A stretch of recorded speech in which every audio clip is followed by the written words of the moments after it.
Special report की शुरुआत बड़ी खबर के साथ कर रहे हैं। आपको बता दें, सबसे बड़ा कबूलनामा इसे अभी तक का कहा जाएगा। जी हां, जानकारी ये आ रही है जो लगातार हम आपको एक्सक्लूसिव आज तक पर दिखा रहे हैं। सुशांत केस में आज का पहला कबूलनामा इसे कह लीजिए। सबसे बड़ी खबर आज इस मामले में यही है जिससे पूरे खुलासे का दिशा ही मुड़ते हुए आप देखेंगे। 8 जून को 8 हार्ड ड्राइव नष्ट किए गए थे। सिद्धार्थ पिठानी ने पूछताछ में सीबीआई के सामने ये जानकारी खुद दी है, इसीलिए इसे सबसे बड़ा कबूलनामा बताया जा रहा है। 8 हार्ड ड्राइव नष्ट किए गए थे सुशांत के घर में, और ये सब कुछ हुआ था कौन सी तारीख को? 8 जून को, जिस दिन दिशा सालियान की मौत हुई थी, जिस दिन रिया के साथ कथित तौर पर सुशांत की लड़ाई हुई थी, और जिसके बाद रिया चक्रवर्ती सुशांत के घर से चली गई थी। आईटी प्रोफेशनल के जरिए आईटी प्रोफेशनल बुलाकर हार्ड ड्राइव नष्ट कराया गया था। ये सिद्धार्थ पिठानी ने अब पूछताछ में खुद ही कहा है, और इसीलिए हम इसे कह रहे हैं सबसे बड़ा कबूलनामा, जिससे पूरी दिशा जांच की बदल जाएगी। 8 हार्ड ड्राइव नष्ट किए गए हैं और आईटी प्रोफेशनल बाकायदा बुलाकर ये नष्ट किया गया। बड़ी खबर दूसरी, नारकोटिक्स कंट्रोल ब्यूरो ने केस दर्ज कर लिया है। सुशांत केस में एनसीबी ने केस दर्ज किया है। याद होगा आपको, हमने तमाम वो व्हाट्सएप के मैसेजेस दिखाए थे जिसमें रिया चक्रवर्ती लगातार कुछ लोगों से ड्रग्स उपलब्ध है या नहीं इस पर बातचीत कर रही है। इन सब के मद्देनजर जब ये जानकारी दी गई ईडी और सीबीआई की तरफ से कि सुशांत के इर्द गिर्द जो लोग थे वो ड्रग्स लेते थे, इसलिए इसकी जांच होनी चाहिए, जिसके बाद एनसीबी के डायरेक्टर राकेश अस्थाना ने एक्सक्लूसिव जानकारी आज तक को दी कि मामले की जांच एनसीबी करेगा, और अब केस भी दर्ज कर लिया गया है। एनसीबी ने केस दर्ज किया है इस पूरे मामले में। तो सुशांत केस में एक तरफ ड्रग्स कनेक्शन की पूरी जांच होगी और दूसरी तरफ एनसीबी निदेशक के आदेश पर ड्रग्स के जांच के साथ साथ सबसे बड़ा कबूलनामा, सिद्धार्थ पिठानी, वही शख्स जो उस दिन 14 जून को मौजूद था घर में, जिसने अभी तक अलग अलग जगहों पर तमाम अलग अलग बातें कही थी, अब एक एक करके तमाम राज खुल रहे हैं सीबीआई की जांच में। खुद माना है कि 8 हार्ड ड्राइव आईटी प्रोफेशनल को बुलाकर घर में नष्ट किए गए थे। जिस रहस्य की बात की जा रही थी उस पर मुहर लगती है। आखिर इन हार्ड ड्राइव्स में क्या था, क्या मिटाने की कोशिश थी? सुशांत की मौजूदगी में अगर आईटी प्रोफेशनल और रिया ने उस कमरे में मिलकर ये जानकारी या हार्ड ड्राइव से सब कुछ उड़ाया था, तो उसके पीछे की वजह क्या थी, क्या था उस हार्ड ड्राइव में? दूसरी तरफ एनसीबी ड्रग्स कनेक्शन की जांच तो करेगा ही।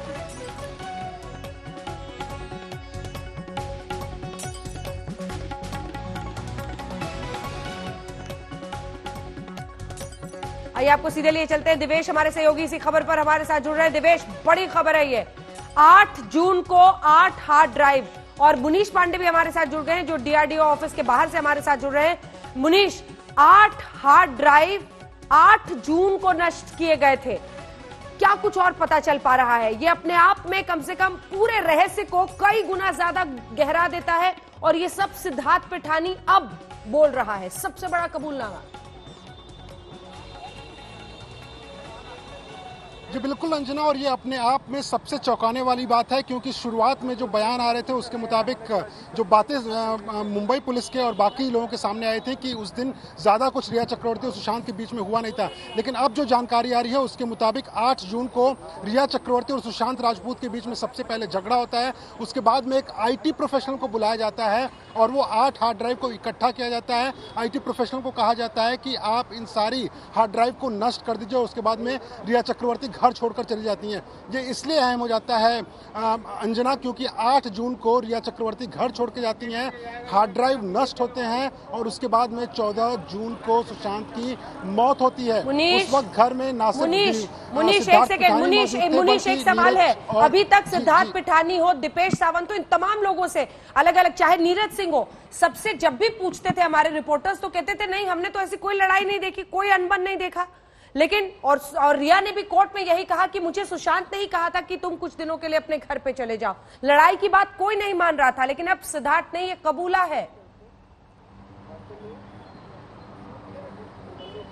जी बिल्कुल अंजना, ये बात न सिर्फ उसने कबूली है बल्कि कई दिनों की पूछताछ के बाद में भी। आपको याद होगा जब से सीबीआई यहाँ पर आई है 6-7 दिन हो चुके हैं और लगातार नीरज, दीपेश और सिद्धार्थ से पूछताछ हो रही है। आज तक ने सबसे पहले खबर दिखाई थी कि कहीं ना कहीं उनके बयानों में विरोधाभास है, इसको लेकर लगातार जो सीबीआई है उनसे पूछताछ कर रही है। और अब जाकर जब कड़ाई से पूछताछ की गई है तब ये बात एक शख्स ने इसमें कबूली कि हाँ कुछ तो हार्ड ड्राइव वहाँ पर नष्ट हुए थे। उसके बाद में सिद्धार्थ पिठानी से कड़ाई से पूछताछ की गई कि ये बात आप क्यों छुपा रहे हैं। तब सिद्धार्थ पिठानी ने बोला कि नहीं, पहले रिया और सुशांत के बीच में झगड़ा हुआ, उसके बाद में हार्ड ड्राइव जो है उसे नष्ट किया गया एक आईटी प्रोफेशनल की मदद से। लेकिन सीबीआई ने जब उससे दोबारा पूछा कि आखिरकार क्यों हार्ड ड्राइव नष्ट किए गए, ऐसा क्या था कि रिया जाने के पहले वो हार्ड ड्राइव नष्ट कराना चाहती थी, किसकी सहमति से हुआ था, तो अभी बहुत ज़्यादा वो जानकारी दे नहीं रहा है। उसका कहना है कि उसको बहुत कुछ पता नहीं है उसके बारे में, लेकिन जो सूत्र हैं सीबीआई के वो हमें बता रहे हैं कि उसे जानकारी तो है लेकिन वो इतनी आसानी से जवाब देने वाला नहीं है। इसलिए सवाल खड़े हो रहे हैं कि आखिरकार क्या कुछ ऐसा था वो हार्ड डिस्क में जो कि 8 जून को ही मिटाना जरूरी था। रिया चक्रवर्ती 8 जून को घर से निकलती हैं, आखिर क्या ऐसे राज उसमें छुपे हुए थे जो कि 8 जून को रिया के निकलने के पहले उसे नष्ट किए गए। ये सारे सवालों के जवाब अब सीबीआई इसी डीआरडीओ दफ्तर में ढूंढ रही है और सिद्धार्थ पिठानी की पूछताछ अंजना इसी डीआरडीओ के दफ्तर में अभी भी चल रही है। सुबह से लगातार पूछताछ चल रही है, 5 से 6 दिन की लगातार पूछताछ चल रही है और इसलिए अहम हो जाता है क्योंकि मामला सुशांत की मौत से जुड़ा हुआ है। हर एक सर्कमस्टेंशियल एविडेंस इसमें बहुत ज़्यादा इंपॉर्टेंट है, चाहे ड्रग का कनेक्शन हो, चाहे इस हार्ड ड्राइव का कनेक्शन हो, चाहे दूसरा कोई भी कनेक्शन हो। इसीलिए सीबीआई कोई भी एंगल छोड़ना नहीं चाहती और अब उन्होंने इसे सीरियसली लिया हुआ है और लगातार सिद्धार्थ पिठानी, दीपेश सावंत और बाकी जो शख्स हैं इसमें नीरज, इनसे पूछताछ की जा रही है। बिल्कुल, आप सभी हमारे रिपोर्टर्स बने रहिए। शमशाहिर खान हमारे साथ बने हुए हैं, अरविंद ओझा हमारे सहयोगी, मुनीश लगातार कवरेज कर रहे हैं, दिवेश हमारे साथ है, मुस्तफा शेख हमारे साथ है। आप सभी का मैं रुख करूंगी। आइए अब आपको सीधे लिए चलते हैं, हमारे साथ मशहूर अभिनेता शेखर सुमन जुड़ रहे हैं। शेखर सुमन जी, आपने इस पूरे केस को सबसे पहले बड़ी ही शिद्दत के साथ उठाया, सीबीआई जांच हो रही है, अब देखिए रोज नए तथ्य सामने आ रहे हैं। 2 बड़ी बातें जिस पर मैं आपसे चर्चा आगे लिए जाऊंगी। नारकोटिक्स कंट्रोल ब्यूरो ने केस दर्ज किया है, व्हाट्सएप चैट में ड्रग्स के बारे में रिया की बातचीत है कुछ लोगों से। दूसरा पहलू, आज सिद्धार्थ पिठानी कह रहा है कि हां 8 जून को लड़ाई हुई थी, आईटी प्रोफेशनल को बुला के 8 हार्ड ड्राइव नष्ट किए गए थे। शेखर जी,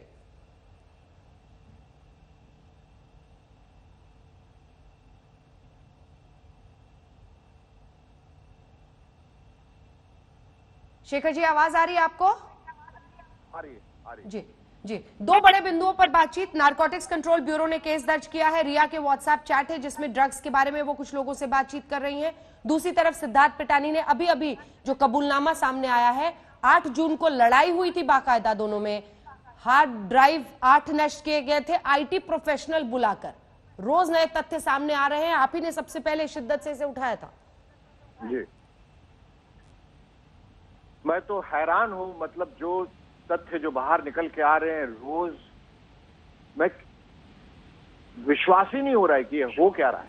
जहां कहां से शुरुआत हुई थी, बात कहां तक पहुंच गई है।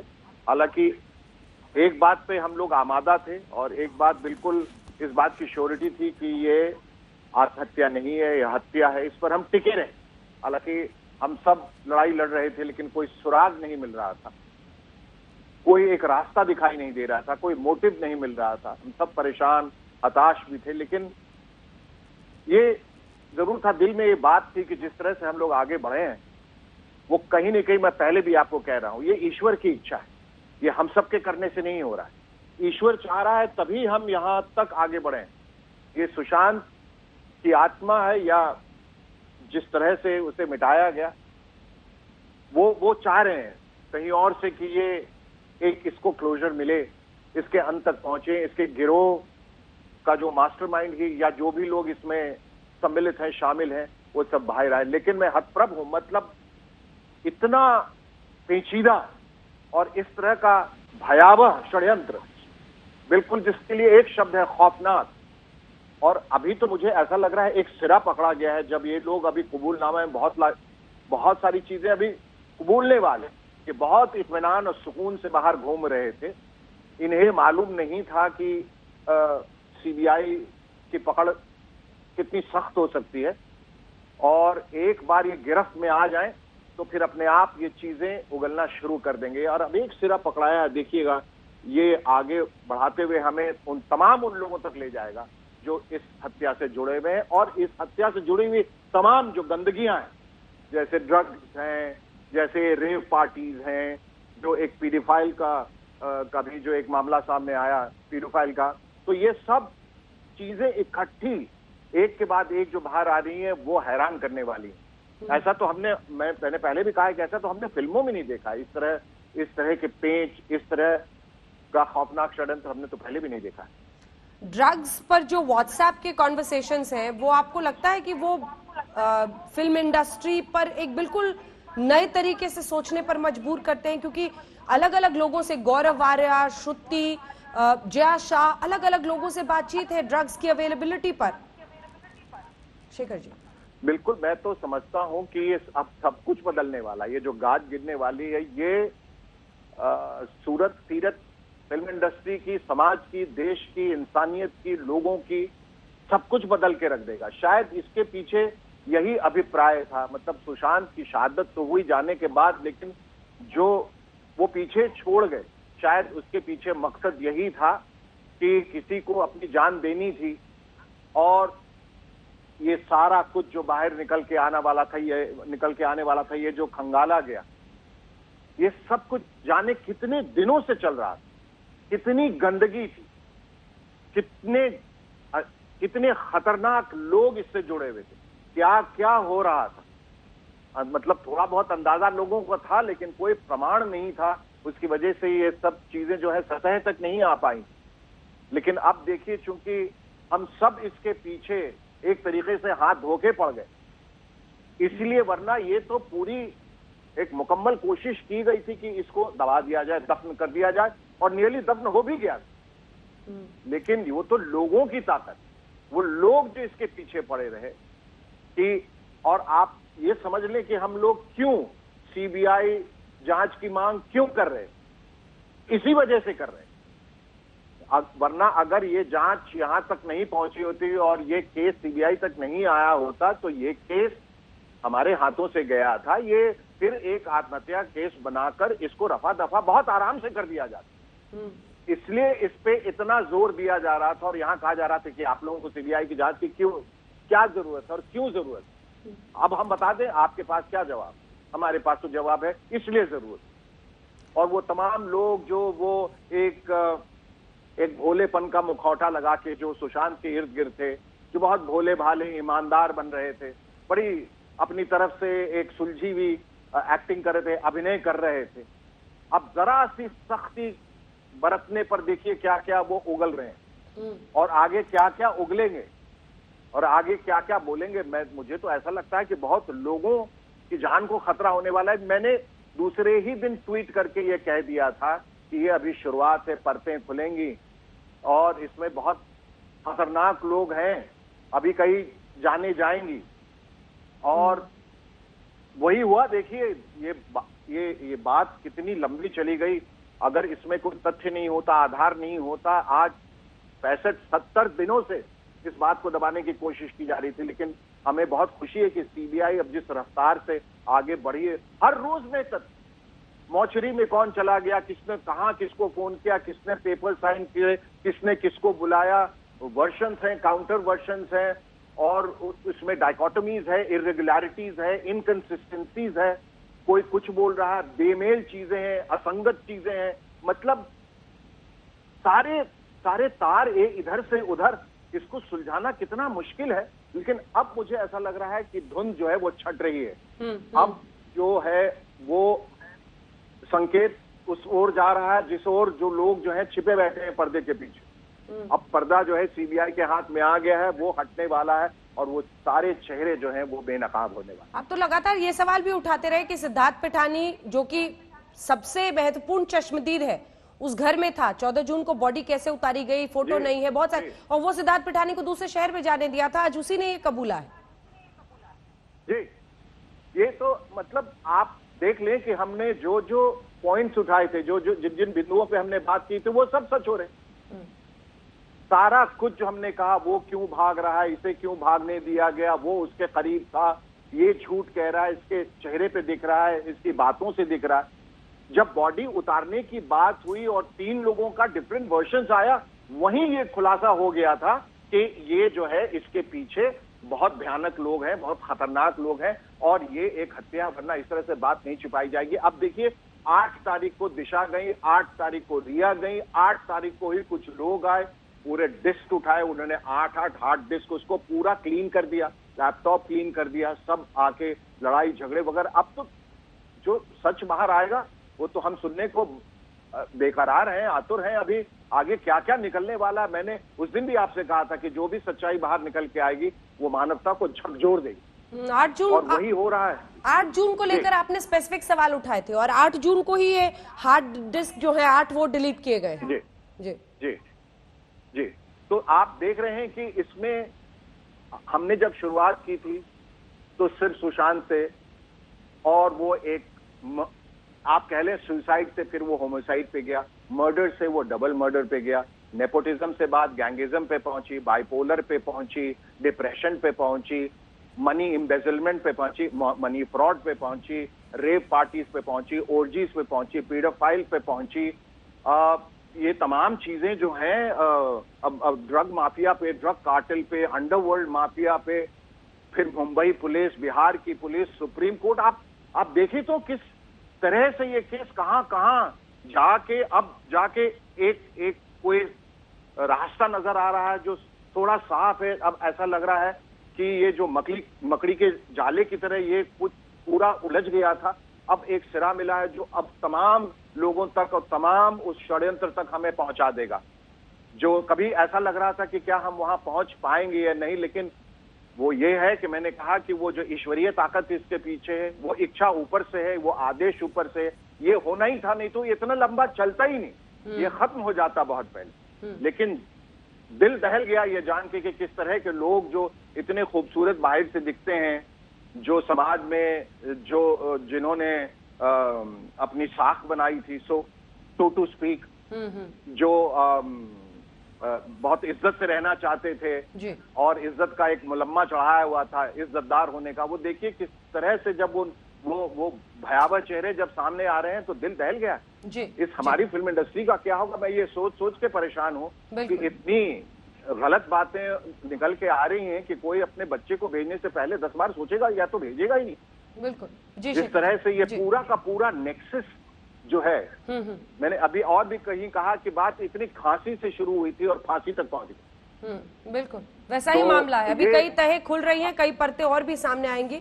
बहुत बहुत धन्यवाद आपका शेखर जी, आपसे बातचीत करते रहेंगे क्योंकि इस केस से आप जुड़े रहे हैं और आपने इस पर आवाज भी अपनी उठाई थी।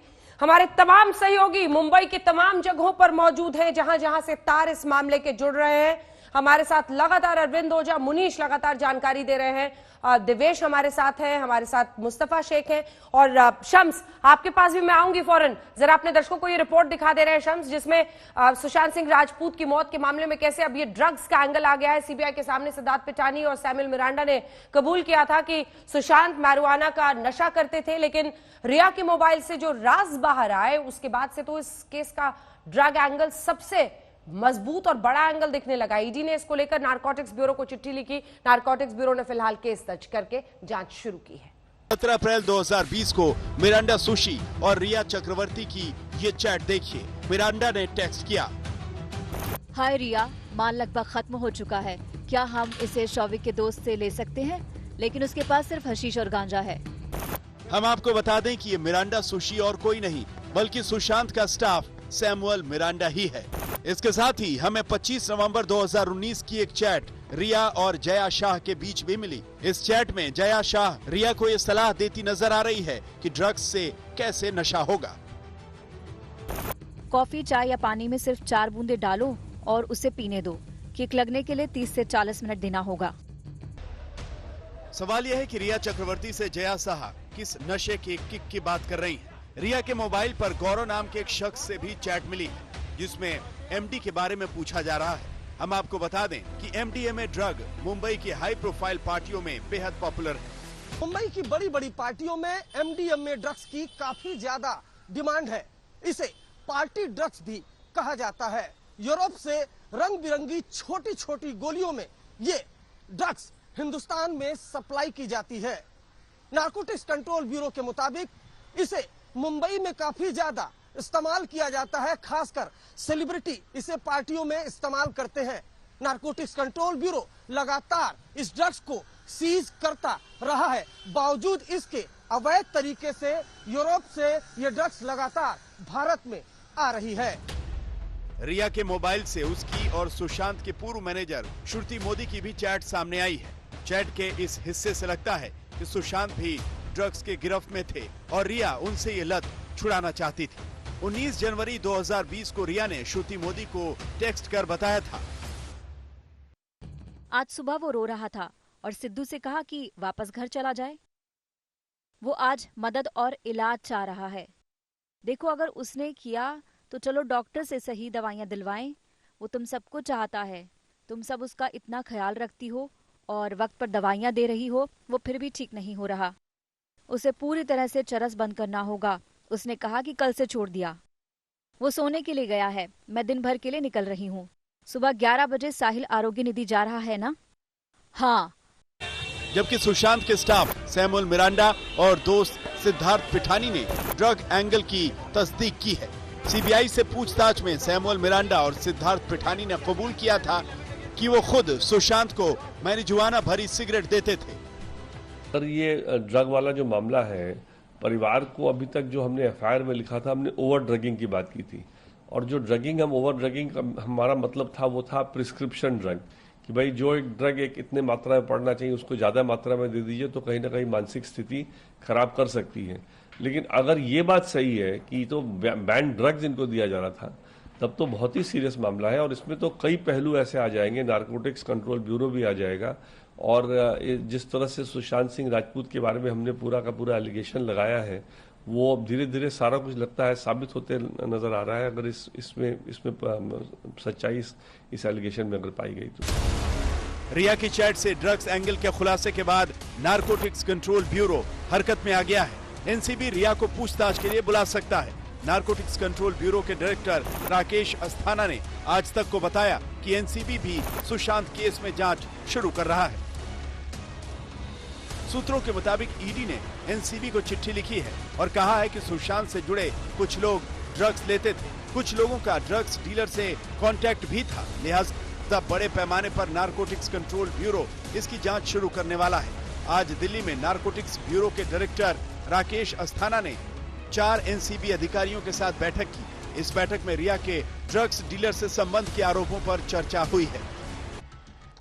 अरविंद ओझा, क्या समझ में आ रहा है? लगातार आप वहां पर बने हुए हैं, एक एक करके तमाम परतें अब खुल रही हैं। जो जानकारी सामने आ रही है सिद्धार्थ पिठानी के इस कबूलनामे के जरिए और एनसीबी के उस एफआईआर के केस दर्ज करने के जरिए मामला बहुत संगीन होता चला जा रहा है। नए रहस्य सामने आ रहे हैं वाकई सीबीआई की जांच से। जी बिल्कुल अंजना, और रहस्य वाकई अब सामने निकल करके आ रहे हैं। आप कल बुलेटिन में थी और सबसे पहले आज तक ने यह खबर बताई थी कि नारकोटिक्स कंट्रोल ब्यूरो अब इस मामले की जांच करेगा और आज एफआईआर भी दर्ज हो गई है। और रिया चक्रवर्ती वो एफआईआर में नामजद है। जो ईडी ने एफआईआर दर्ज की थी, दरअसल उसी को टेक ओवर किया था। बांद्रा का ये जो बंगला है, इसमें जो फ्लैट नंबर 601 है, उसका पूरा सच दरअसल मुंबई पुलिस ने निकाला ही नहीं था और जांच समेटने की कोशिश की जा रही थी। क्राइम सीन पर जो सबसे इंपॉर्टेंट लोग थे उनको ग्रिल करने के बजाय उन 56 लोगों को ग्रिल किया जा रहा था। शायद यही वजह है कि अब एक एक करके तमाम वो राज, चाहे 8 हार्ड डिस्क को डिलीट करना, 8 जून को आपको बताऊं, 8 जून को इसी बंगले से रिया चक्रवर्ती गई थी और ठीक 6 दिन बाद 14 जून को मौत हो गई थी सुशांत की।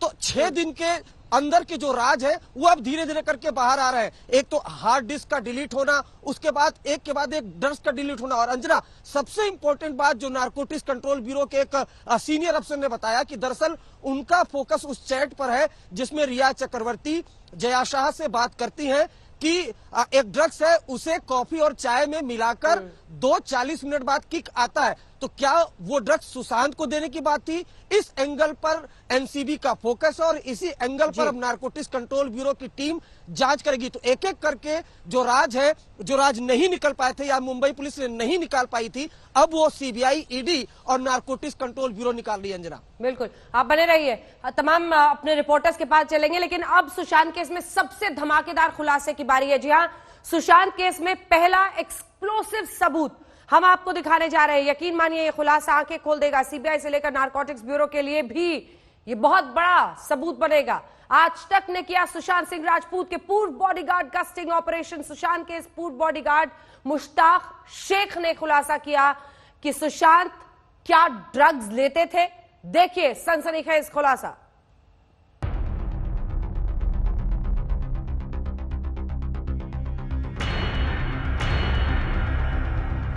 उस टाइम पे तो चरस गांजा लेते थे, सिगरेट में भर के वो ऐसा लेते थे।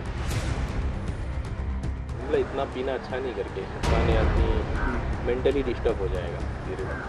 तो उस बंदे ने बोला बोले ऐसा नॉर्मल नहीं है, ये बहुत महंगा वाला है और अच्छा वाला है, इंडियन नहीं है, ऐसा बोला। ऐसे सभी लोग बनाते थे वहाँ, जो स्टाफ थे ना 2-3 लोग बनाते थे।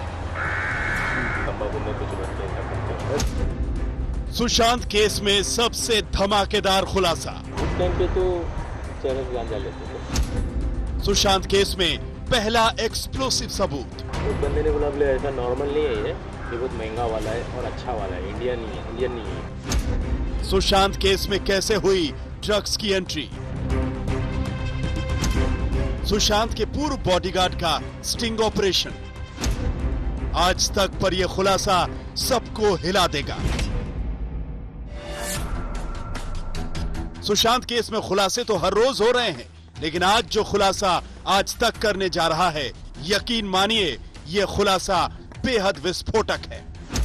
क्योंकि आज तक के स्टिंग ऑपरेशन में वो सच सामने आ गया है जिसकी खाक सीबीआई और नारकोटिक्स ब्यूरो दोनों छान रहे हैं। रिया के व्हाट्सएप चैट से जो ड्रग कनेक्शन निकल कर आया है, आज तक का यह खुलासा उससे भी एक कदम आगे है।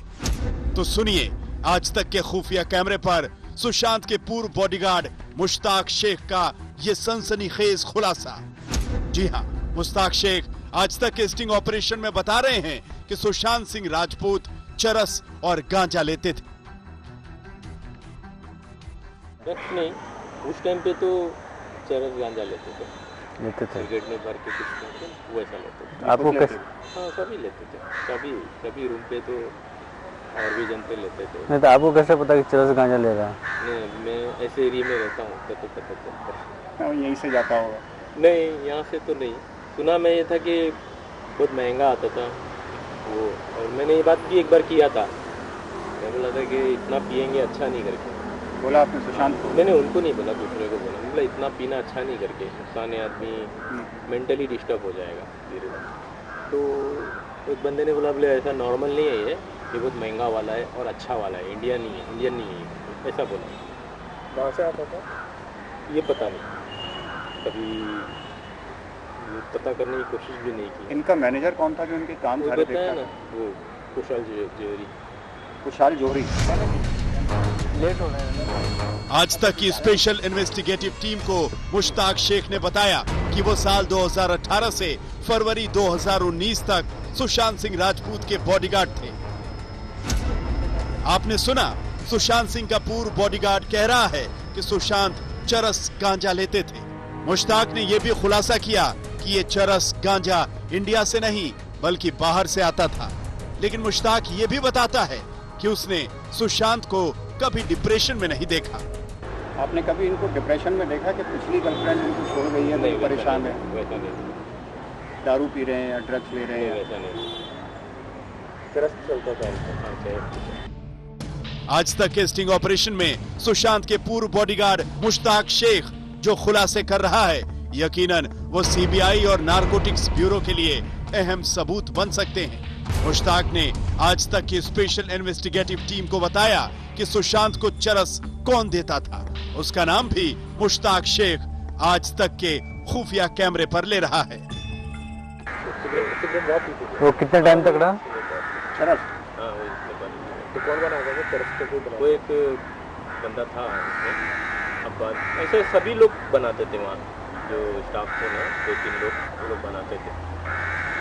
तंबाकू में कुछ बच्चे ऐसा करते थे। स्टाफ के सभी लोग ट्रेन थे सिगरेट बनाने में। हाँ, वो लोग 2-4 लोग को आता ही था। हम लोगों को ये बस ध्यान बोलते थे, मैनेजर भी और दूसरे भी, ये ध्यान रखो कि गाड़ी में कभी रहे नहीं, कभी कोई चेकिंग हुई तो पकड़ा जाए तो गाड़ी में कभी ध्यान रखो। चरस नहीं रहनी चाहिए गाड़ी में, कोक वगैरह कोकिंग नहीं, कोकिंग तो जब। सुशांत के पूर्व बॉडीगार्ड मुश्ताक शेख के खुलासे बेहद सनसनीखेज हैं, बेहद एक्सप्लोसिव हैं। यहाँ सवाल ये भी उठता है कि सुशांत को नशे की ये लत किसने लगाई? क्या सुशांत को नशे की लत लगवाने के पीछे भी कोई नाम छिपा है? नितिन जैन और जमशेद खान के साथ मोहम्मद हिजबुल्ला, आज तक। शम्स, ड्रग्स का एंगल तो आ गया, अब न जाने बात कहां तक पहुंचेगी। अंजना, शुरुआत हुई एफआईआर में ड्रग्स के ओवरडोज से, और कि मानसिक रूप से बीमार और ड्रग्स का ओवरडोज दिया गया। उसके बाद अब बात आ रही है ड्रग्स से। मैं भी हैरान हूं इस बात को देखकर। हालांकि इसमें कई ऐसी चीजें हैं जो लगातार शुरू में किस्तों में लेकर आ रही थी। अगर मैं ड्रग्स की बात करूं, अलग अलग बयान थे, ये बाकी चीजें थी, और कौन कौन लोग कैसे, लेकिन अभी भी अहम बहुत सारी इसमें चीजें हैं, क्योंकि आपको सिर्फ ये पता नहीं करना है कि क्या क्या अभी तक सुशांत की मौत से जुड़ी हुई चीजें, उसके दाएं और बाएं की चीजें कितना मायने रखती है इस मौत को वहां तक, जो भी जिस हालत में हुई उस तक पहुंचने के लिए। तो ये ड्रग्स का पूरा जो है, सुशांत के घर में आसपास जो भी आसपास थे वो अगर ड्रग्स लेते थे, रिया का इसमें क्या रोल था? क्या वो सिर्फ ड्रग्स यहाँ पे प्रोवाइड करती थी, सुशांत के लिए लाती थी, अपने लिए लाती थी, या उनका ड्रग्स पेडलर के साथ सिर्फ एक डील था कि वो पैसे देंगे, ड्रग्स खरीदेंगी, या फिर ड्रग्स माफिया के साथ उनके ताल्लुक थे? ये सारी चीजें देखनी पड़ेगी। और जो स्टिंग ऑपरेशन है, इसको भी जाहिर सी बात है सीबीआई या नारकोटिक्स कंट्रोल ब्यूरो बल्कि इसको भी खंगालेगी और देखेगी।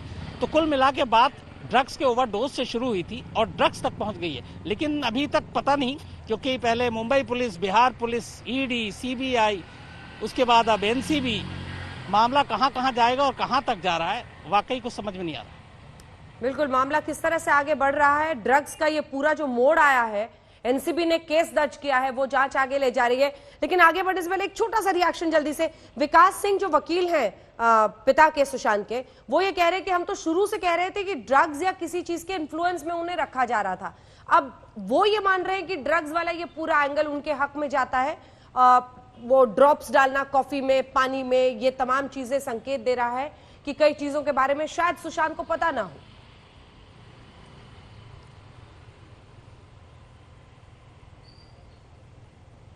शम्स,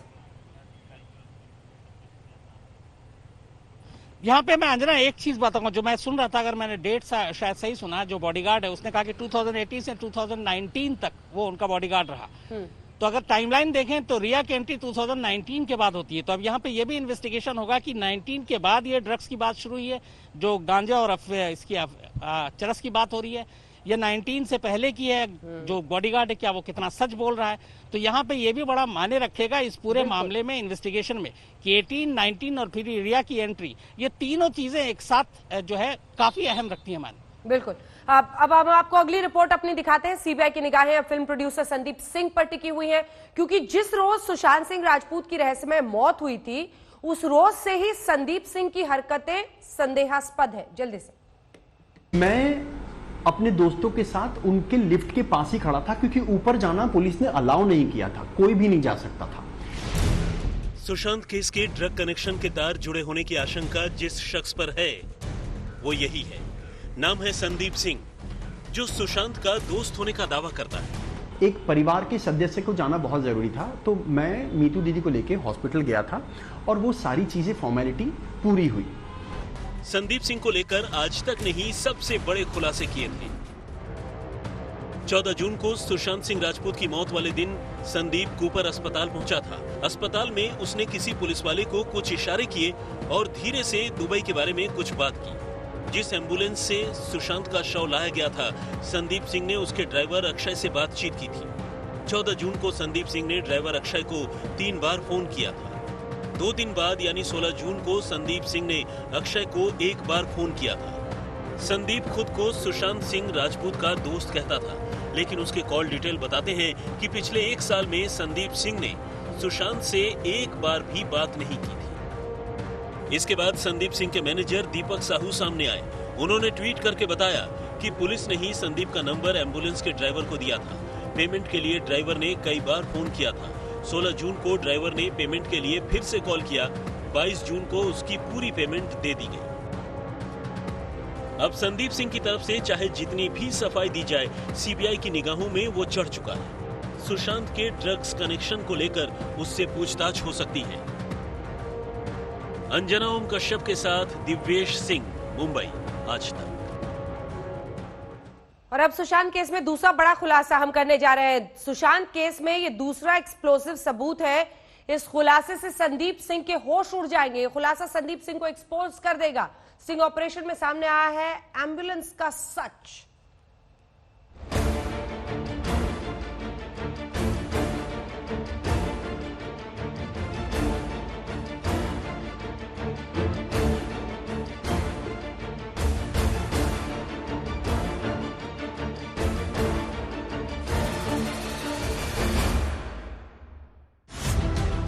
सुशांत केस में एक और धमाकेदार खुलासा।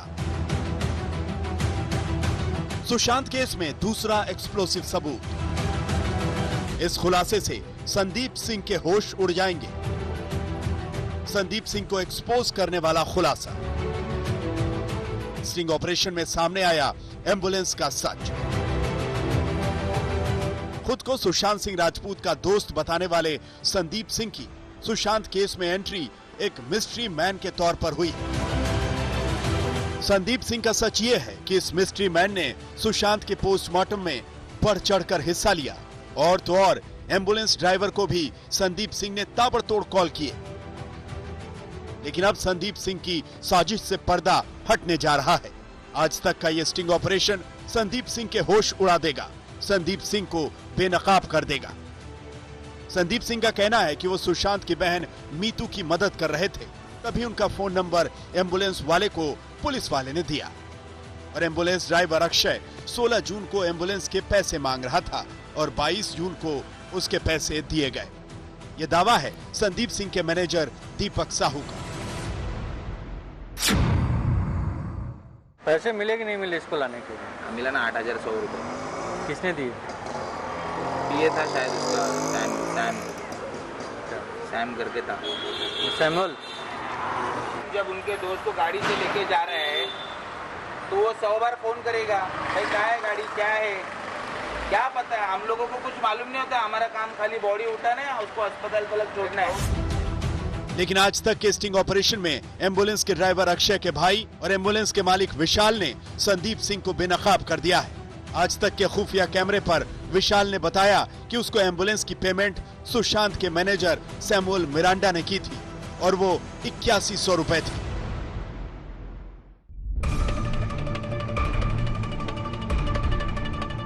एम्बुलेंस के मालिक विशाल ने संदीप सिंह के उस झूठ से भी पर्दा उठा दिया जिसमें उसकी तरफ से दावा किया गया था कि एम्बुलेंस के ड्राइवर को उसने पैसे दिए थे। यहाँ सवाल यह है कि संदीप सिंह ने झूठ क्यों बोला और सैमुअल मिरांडा ने पेमेंट की तो इसके पीछे राज क्या है?